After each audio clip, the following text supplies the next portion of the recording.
पहला लिस्ट जो हमने तैयार किया है 12 या 14 सीटें ऐसे हैं जहां गंभीर सवाल उठाए गए हैं उम्मीदवारों द्वारा। तो ये कल ही बता पाएंगे फाइनल कितने सीटें हैं, पर आज मैं बता सकता हूं 12 से 14 सीटें पर गंभीर सवाल उठते हैं।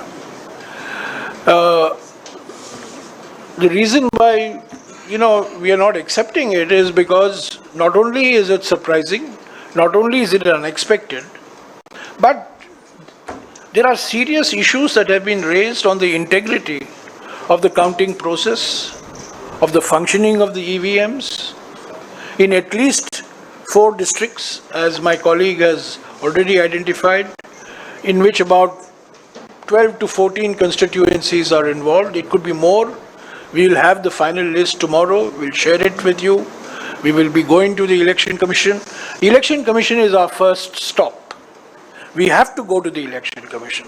It's a constitutional body. It's an independent body. We expect it to function constitutionally and independently. And so we will be seeking time from them. We hope to get time from them. We hope to submit our list of detailed complaints to them, and then afterwards whatever is required to be done will be done. But as of today, we cannot accept the fact that the results reflect the proper functioning of our democratic system. There are serious questions on the integrity of the instruments of the system, namely the EVM, and also the extraordinary pressure that has been brought to bear on local administration officials. Remember, Haryana has been a double-engine government, so it's a double-engine pressure. It's a pressure from the state government and a pressure from the union government as well. So there was an environment in which people have lost by 200 votes, 300 votes, 50 votes. People who were leading, who had healthy leading margins, have ended up losing by 100, 200, 250 votes. This can be explained only by manipulation and pressure.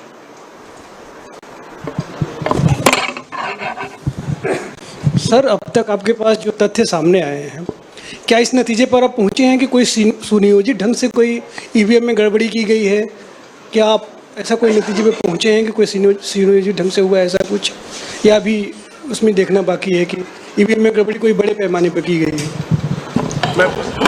भाई, अगर 99% battery standard एक के बाद एक मशीनों पे निकल रही हो और उन्हीं मशीनों पे कांग्रेस का उम्मीदवार हार रहा हो, जिन मशीनों पे 60-70 स्वाभाविक जो होना चाहिए उतनी बैटरी उसमें हम जीत रहे हो, तो आप बताइए सुनियोजित नहीं माना जाएगा तो क्या माना जाएगा?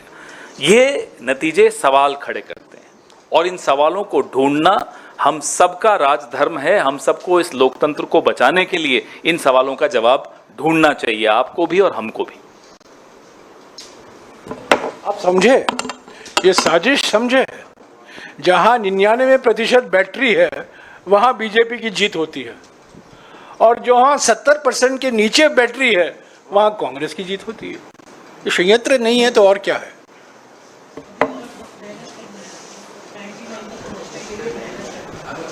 हाँ जी, 2 राज्यों के चुनाव हो जाने के बाद नहीं, अभी इन 2 राज्यों तक ही सीमित रखिएगा। नहीं, राज्यों के बाद मैं उसी पे सवाल कर रहा हूँ। 2 राज्यों के चुनाव हो जाने के बाद परिणाम भी आ गए हैं, तो ईवीएम को लेकर के क्या मत हैं आपके? यही तो बात कर रहे हैं हम लोग। चलिए, और कोई सवाल? हाँ जी,